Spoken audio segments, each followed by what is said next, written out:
كنا معكم فنفوز فوزا عظيما. أروحك روح النبوة تصعد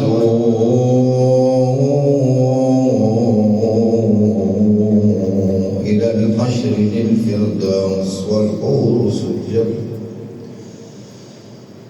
أروحك روح النبوة تصعد إلى الحشر للفردوس والحور سجد. ورأسك أم رأس النبي على القناة بآية أهل الكهف راح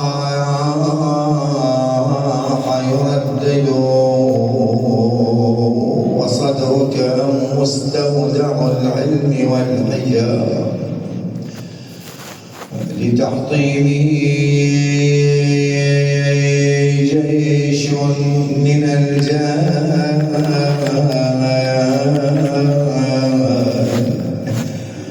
يعمد وأمك أم أم الكتاب تنهد فذاب نشيجا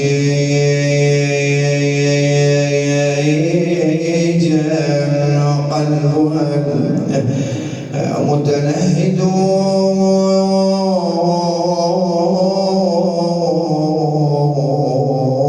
وشاطرت الأرض السماء بشجوها فواحدة تبكي وأخرى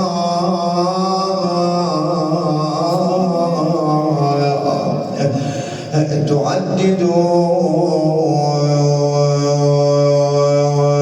فأي ذبيح أصلت الشمس جسمه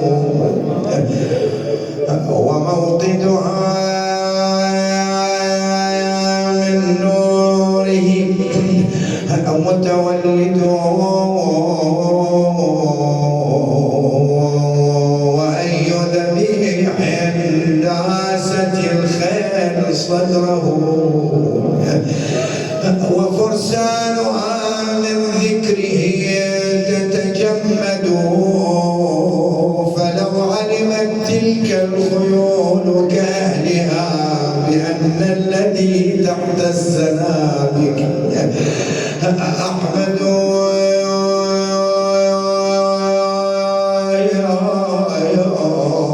لثارت على فرسانها وتمردت عليهم كما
ينحب وعليها سياط زجر وجبر تلعب يا عليها سياط زجر الشمر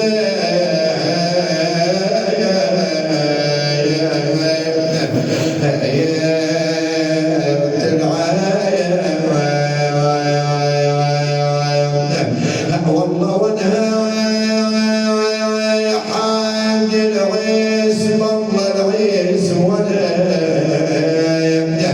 لما تقضي خواتك سيئة وانها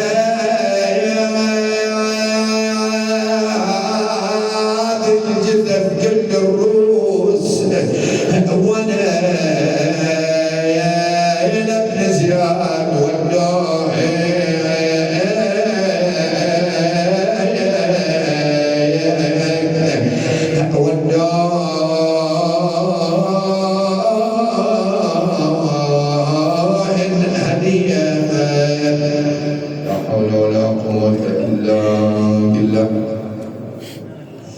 العلي العظيم. إنا لله وإنا إليه راجعون. وسيعلم الذين ظلموا أي منقلب ينقلبون والعاقبة للمتقين.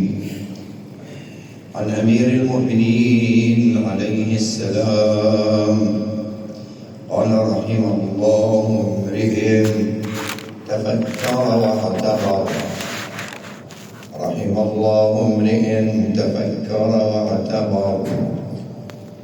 واعتبر وأبصر فكأنما كان ما هو كائن من الدنيا عن قليل لم يكن وكأنما هو كائن من الآخرة عن قليل لم يزل وكل معدود منتقص وكل متوقع آت وكل آت قريب. سلام الله عليك يا أمير المؤمنين. واقعا الإنسان إذا ابتعد عن أهل البيت عليهم السلام يبتعد عن الحقيقة بما أنعم الله تعالى على الإنسان بالعقيد. إنسان طالب حقيقة إذا ابتعد عن أهل البيت عليه السلام ابتعد عن الحقيقة فيبقى يخادع حتى نفسه. يعني شايف الإنسان يوصل إلى مرحلة وهذه ما يحتاج لها زمن طويل. في بعض الأحيان يختصر مثل ما الهداية ممكن أن تختصرها في فترة زمنية قليلة. كذلك الضلال أعوذ بالله ممكن أن يقع فيه الإنسان في أقصر الطرق أقرب الطرق إذا ما التفت إلى نفسه طبعا. فتجد أنه من ضل عن طريقهم تاب واقعا وعلى الإطلاق يعني. لذلك الأئمة لما يريدون لأنه منه الإنسان المثالي الإنسان اللي بمعنى الإنسانية لكن الله سبحانه وتعالى أراده الإنسان اللي يحمل معنى الإنسانية بتمامه بكماله. الإنسان الكامل الإمام الصادق عليه الصلاة والسلام يقول نحن الناس. إذا الناس بالمعنى الحقيقي للناس لأن ترى مو كل واحد نعم بهالقوام وهل تقدر تطلق عليه هذا الإنسان. أنا هذه جاي نشوفها بالخارج أنه كثير من الناس اللي هو تشوفه يحمل ذات يعني مواصفات الإنسان هذا الجسم لكن بالنتيجة الروح اللي بين جنبه لا بعيدة كل البعد عن الإنسان مو يم الإنسان. قال نحن الناس بعد قال وشيعتنا أشباه الناس. هذول اللي جلبوا بين شيعتهم أشباه الناس والباقي وسواس. قال شو القضية صدق شديد. قال أكل بعض وهذا الكلام ما يروق له شلون يصير الدنيا جاي تسولف لنا ترى. وانا ثقوا انه ما يحتاج هم واحد يقعد على منبر ويعرف عن كثير من القضايا ويسولف لك يقول لك اكو صار فلان خصوصا بزمننا. احنا جاي نسولف الان عن ما حدث في الزمن السابق لانه المصدر هو هذا المنبر. المصدر هو ألسن الناس ما تحمله ما تراه الناس وتحتفظ بأذانه وهذا المصدر وتسولف من الثقات. أما اليوم واقع الدنيا اللي هو قائم يحتاج بعد واحد يقول لك والله ما يحتاج. إذا تريد تنظر إلى العالم إدارات العالم اللي موجودة اليوم اللي هي بعيدة عن أهل البيت عليهم السلام، هذه اللي جاي يصير الكوارث اللي جاي والمصائب اللي جاي تحول بالبشرية، وأصلا كأن شيء لم يكن أصلا. حرب والله حرب مصائب على حساب نعم قتل الأطفال والنساء والأبرياء ونهب ثروات الضعفاء وغيرها. هذا اللي جاي يجري في العالم. أعرف إلى نعم نفس المسلمين اللي ضلوا عن طريق أهل البيت عليهم السلام، هذا اللي نعم سامر يقول الكل، لكن بالنتيجة إذا ترجع إلى الحقيقة أنه هذا قول الإمام عليه السلام: نحن الناس. إذا تريد إنسان حقيقي فهم آل محمد. اللهم صل على محمد وآله. وشيعتنا أشباه الناس والباقي وسواس خناس. قال تريد حياة؟ اي والله اريد حياه. قال اللي نعم يريد الحياه الحقيقيه يلتزم: قل لا اسالكم عليه اجرا الا الموده في القربى. يا يونس، الامام الصادق عليه السلام، يا يونس بن عبد الرحمن اللي هو من الحواريين، من اللي حملوا علوم ال محمد وذول اللي نعم نشروا علوم ال محمد. الامام يخاطب يقول له: يا يونس، تريد حياه دائمه ابديه.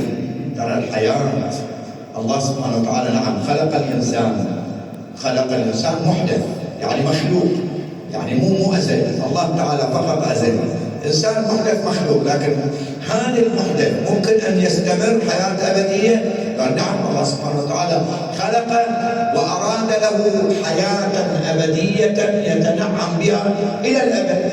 قال هاي وين نلقاها؟ قال: يا يونس، إن الله تعالى جعل لك بحبنا حياة الأبد. حياة الأبد، الحياة الدائمة. أن الله تعالى جعل بحبنا، جعل لكم بحبنا الحياة الدائمة.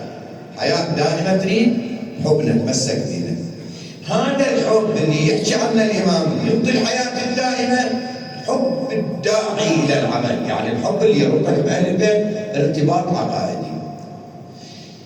الإمام عليه السلام أمير المؤمنين في هذا الحديث، نحن خلينا أختصر الموضوع، أحاول أنه المواضيع تكون مختصرة إن شاء الله تعالى من الليلة المقبلة، أنه يكون المجلس الساعة 9:30 لا يفوت، نخاف ننسى أنه راح يتغير الوقت، ما يكون المجلس بالعشرة، يكون ب9:30 إن شاء الله.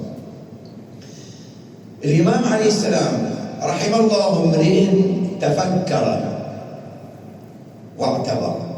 قال هذا اللي يصفن للأحداث ويتفكر بيها حتى يعتبر، ما يجي يريد يسمع قصص حتى يستأنس بيها. ترى الإنسان من طبيعته يستأنس بالقصة، هاي خوش قصة حلوة وتلقى مندمج وياها من خلصت استذوقها، لكن الخلاصة النتيجة الزبدة اللي المفروض ياخذها من عندها هذه ماكو فايدة.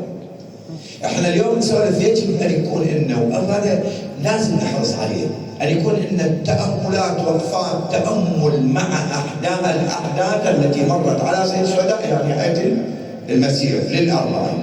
يجب ان تكون ان تاملات فيما بيننا وبين انفسنا، ولا واحد من عندنا ما يحمل الان تقريبا كل الاحداث، لانه احنا عشنا تحت هذا المنبر وجاي نسمع من المنبر ومن غير المنبر، هذه الطرق اللي موجوده اليوم. ويجب أن نتأمل، لأنه احنا بأمس الحاجة، احنا في وضع فتن، مشاكل في أوجها، هسه وصلت الحالة، فنحتاج حتى أنه نحافظ على أنفسنا في البقاء على طريق الحق، أن نتأمل في تلك الأحداث، لأن لها علاقة مباشرة بحياتنا اليومية، وما نروح بعيد، خلينا نعيش نجيب حياتنا اليومية ونطبقها على هذا. أنه يقول أنت كان هذا اللي رحمه الله نعم تفكر واعتبر وأبصر، الاعتبار اللي عن بصيرة وعن وعي، لأنه يقول أنت تعيش بأيام، شنو اللي يخليك يجي يدفعك أنه يقول لك تعال تفكر وتبصر واعتبر وتبصر على بصيرة، تفكر في الأحداث، واعتبر وتبصر على ضوء بصيرة. يقول لأنه ترى أنت بالدنيا بالدنيا أبو حديث لأمير المؤمنين يقول ما من شيء أغلى من الكبريت الأحمر. بس هذا ما هو بمثل الكبريت الأحمر، أنا أغلى من الكبريت ماكو فد شيء يقولون بالدنيا أغلى من عنده، هذه قبل يضربون بالمثل. شنو أغلى منه؟ يقول أمير المؤمنين عليه السلام وما تبقى من عمر المؤمن أغلى من الكبريت الأحمر. ترى اللي يتبقى من عمرك هاي كم يوم؟ عمرك 10 سنين، 20 سنة، 30 سنة، 40 سنة، 50 سنة، بعدك عديد. قال لي والله، قال ترى الضالات ما تدري به ايش قد، هذا اللي أغلى من الكبريت الأحمر. ليه؟ لأنه هذا لو أعوذ بالله ياخذنك إلى خسارة أبدية، لو ياخذنك إلى ربح أبدي وتفلح وتمشي. هذن اللي ممكن عندك ذاك الأولي كله على اليمن معتمد، على اليمن معتمد على هذا الآن. ممكن أتلفه كله وممكن أحافظ عليه كله لما أوصل إلى آخر نقطة، إلى آخر نحو. مو صحيح ولا؟ لذلك أمير المؤمنين عليه السلام يقول ترى ما تبقى من عمرك يا ابن آدم يا مؤمن، من عمر المؤمن، حتى الإمام عليه السلام قيد بالمؤمن، يقول أغلى من الكبريت الأحمر. قال لذلك قال فكأنما هو كائن من الدنيا اللي احنا الآن به عن قليل لم يكن. ترى أنت ما تدري، يبدأ كان شنك اللي هسه موجود، شنك بعد ساعة ما موجود. قال هذه تدفو لك الفرصة. وكأنما هو كائن من الآخرة، كان الآخرة ترى لم يزل باقية، وأنت عد نفسك من أهل الآخرة. على الأساس هذا، على الأساس يقول الإمام بعدين، يقول الإمام صلوات الله وسلامه وكل معدود شنو؟ قد عمرك؟ قال عمري نعم 20 سنة 30 سنة. كل معدود منتقص، لازم يكون ينقص، ما في مثال. يعني أنا سألتني أمس عن عمري، اليوم إذا أجاوبك مفروض أكون يوم نقص خسرته من عمره لا. فكل معدود منقوص. هاي الحالة إذا ما يوقف وياها الإنسان المؤمن الشيعي المتعلق بأهل البيت ويتعامل هذا التعامل، ما يقدر يقاوم، ما يقدر يستمر بالهداية. أكون بعض يروح مؤمن يروح يدور معلومات ويدور كذا ويدور كذا ويدور، لكن بالنتيجة لما تجي ما تلقى موظفها بالصورة الصحيحة في حياته اليومية. ما تلقى هذا ماخذ حتى هذه اللي أخذتها أريد لا يريد يخزن، يريد يناقش، يريد من يقعد بالمجلس كل هو يفتهم. أريد أصير أستاذ، بس هذا اللي أريد أصير أستاذ الهدف شيء من وراء. أريد أصير مثلا نعم شخصية مشهورة، بس أنا بالدين، بس أنت هدفك شنو من وراء؟ مو لا أنت نفسك هدفك شنو من وراء؟ هذا كله يكون تحسب حساباته بدقة. هذا حتى تحسب حساباته بدقة، هاي التوابل، هاي أوليات للعمل، هاي أوليات العمل يكون حاضرة عندك تو، أنه أنت تحسب حساب الدنيا وحساب. لذلك لما نجي إلى سيد الشهداء ونجي إلى الأحداث اللي مرت، كانت أحداث دامية، تقول لما نجيهم ذولا ترى مو يعني كفروا علنا بوجدانهم. أنت لما زينب عليه السلام تجي وتوقف بالكوفة وهي أولا أسيرة، اثنين عزلاء، ثلاثة أصلا لا عندها لا ناصر ولا معين ولا أبدا. دولة لما ترفع ايدها فارتدت الانفاس وسكنت الابخار بكم اتبكون وتمتحبون اي والله فابكوا كثيرا واضحكوا قليلا فلقد ذهبتم بعارها وشنارها.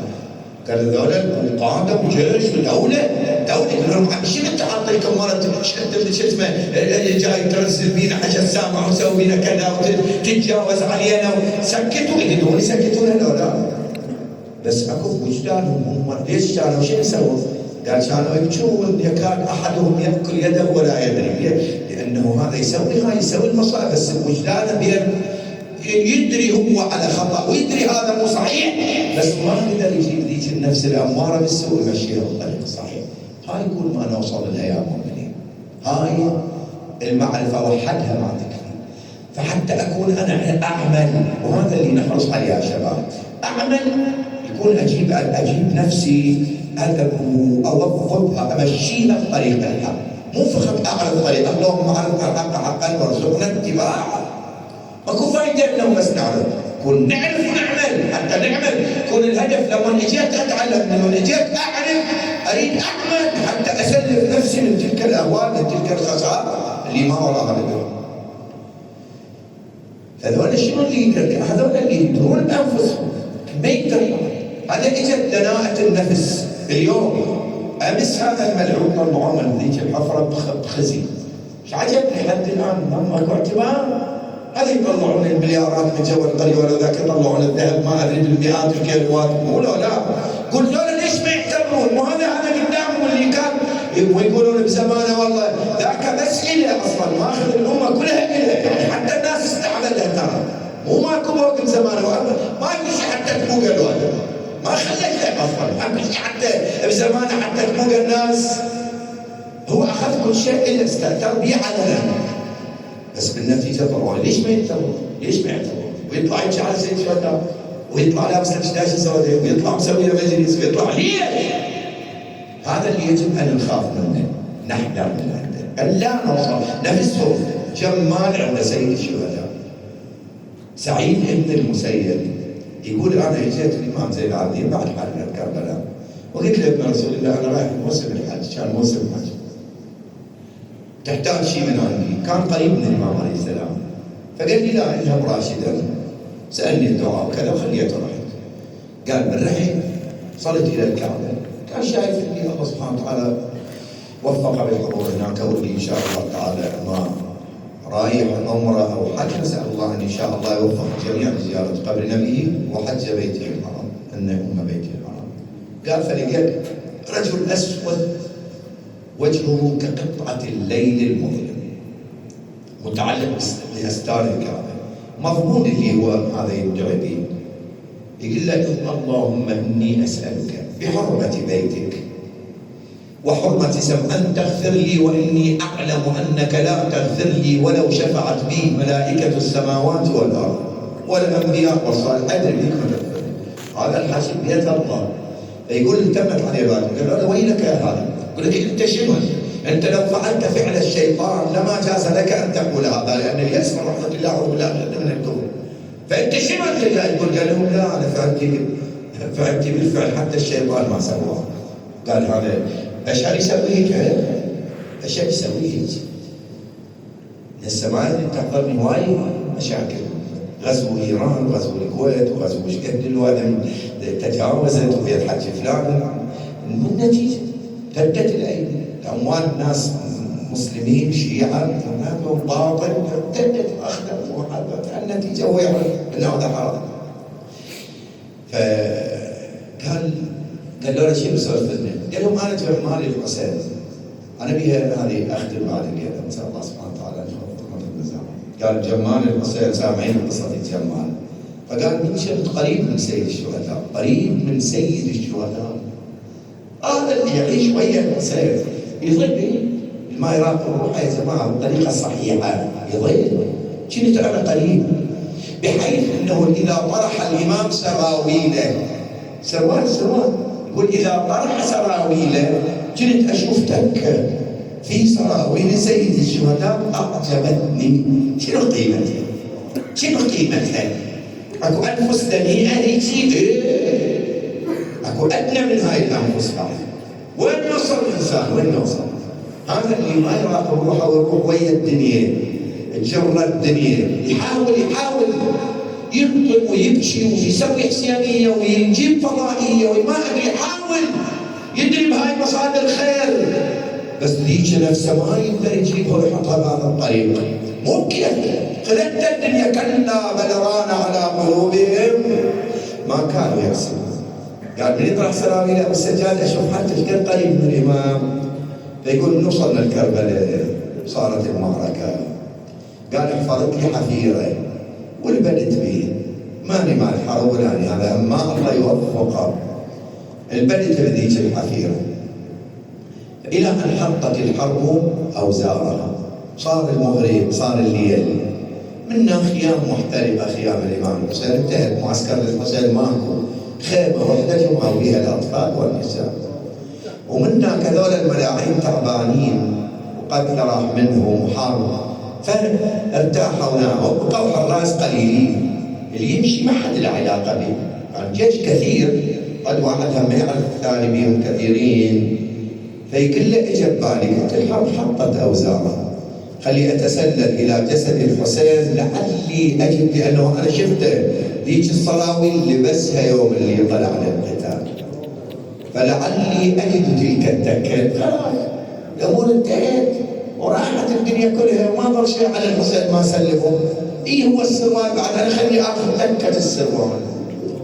قال هذه الدناءة وصل الله اكبر. قال هذا يقول فتسللت الى اجساد القتلى لما وصلت الى جسد سيد الشهداء. كنت تتصور جسد سيد الشهداء ذيك الساعه شنو؟ اللي عايش مع الحسين وشاف جسد الحسين ربط الخير صدره والله. فيقول لقيته مسلم بأبي وأمي. والله القصة تدمي القلوب، لكن مع هذا اللي يا جماعة سالفة الدنيا تخوف وهواي. قال هذا يقول فلقيت السروال لابسه ولقيت ذيك التكة اللي أنا أريد عقدها عدة عقد، شدها أحكمها، عقدها أحكم شدها. فيقول خليت أفتح بها ما بقي على سيد الشهداء إلى ذلك السروال، جسد عالي بأبي وأمي. يقول فارتفعت يد سيد الشهداء، رفع ايده وقبض على تلك التكه، وردت ازيلها ما قدرت. ما هاي الايه ما من عندي ولا بتعدي. اي شيطان هذا وين وصل؟ يقول فرحت ادور لقيت لي سيف، قطعه سيف مكسور، شو تسوي فيه؟ يقول اخذت اقطع بيد سيد الشهداء ازيل حتى اوخره حتى اخذ هذه. الله هذا الانسان يوصل الى ان يقول المهم حاولت الكره حتى رفع يده اليسرى وقبض على تكه السروال. يقول هم رديت قطعت يد سيد الشهداء اليسرى. يقول بعد قبل لا نعم اكمل حل العقد وكانما الارض ارتجت، السماء زلزلت، الارض يقول ما حسيت الا اربعه، يقول ثلاثه رجال ومعهم امراه، لكن يقول اشوف الملائكه ما بين السماء والارض قد ملأت الخافقه. نعم ابو اجا، يقول لما اجا وقفوا على جسد سيد الشهداء، وقفوا على جسد سيد الشهداء. يقول واذا يقول بهذا اللي قدامهم يصيح وابناه، ايش الروايه؟ نعم بهاللفظ وابناه وحسيناه. يقول فعرفت هذا رسول الله فداك جدك وابوك وامك واخوك. يقول ثم صاح الثاني وابناه وحسيناه. ونعم يقول هنا كأني يقول شفت الحسين قعد راسه وجسمه طبيعي. يقول رجع، يقول قعد قال السلام عليك يا جداه يا رسول الله، السلام عليك يا أبا يا علي، السلام عليك يا أخاه يا حسن، السلام عليك يا أمه يا فاطمة. يقول سأل النبي قال له ولدي من فعل بك هذا؟ قال فعله هذا الجمال. يقول فدعا علي رسول الله ثم تقدمت فاطمة أبا يا رسول الله انظر إلى أمتك ما صنعت بولدي، والله تدنت صابوها تجذب الونة على نعي الولد تطلب إذن منه ولرخصها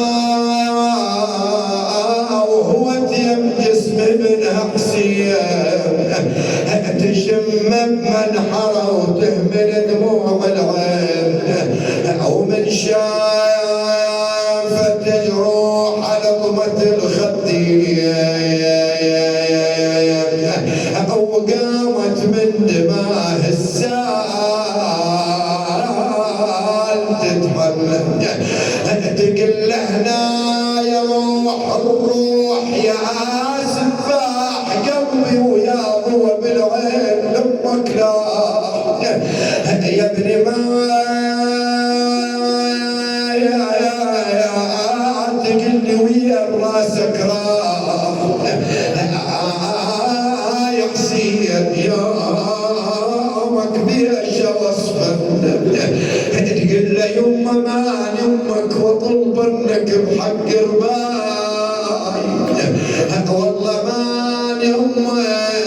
وطلبنك بحق رباي يا ماي العين يلي ما شربت الماي.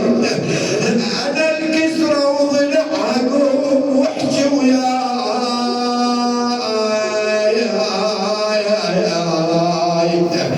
والهان على صوتك والنسم عنك. ايش كثر بربايك ايش كثر يا ابني تعبت برباك انا ولولي والله يا شمعة عيوني ويا عمود البيت. انا من المدينة الكربلة عني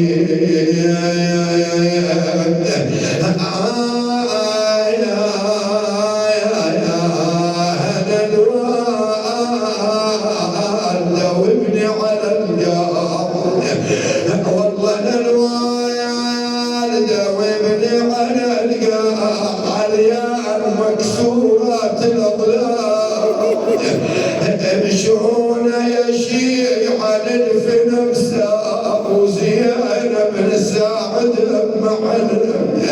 انا الوالدة وابني مصواب عطشان رايد ما يشرب.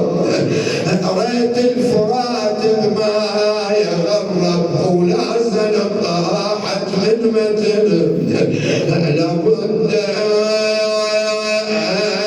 يمترد القيامة فاطم وقميصها بدم الحسين. ولطخوا فرج عنا يا الله فرجا عاجلا قريبا كلمحا بالبصر او هو اقرب عجل لوليك الفرج. اجعلنا من انصاره واتباعه وارزقنا الشهاده بين يديه. اللهم امنا في اوطاننا لا تسلط علينا من لا يرحمنا ولا يخافك. اللهم امنا على انفسنا بما تعين به الصالحين على انفسهم. اللهم يسر امور المؤمنين اقض حوائجهم شافي مرضاهم ارحم امواتهم امواتنا اموات السامعين المؤمنين جميعا لا سيما اموات القائمين على هذا العزاء. بلغهم ثواب مجلسنا هذا مع ثواب الفاتحه مسبوقه بالصلاه على محمد وال محمد.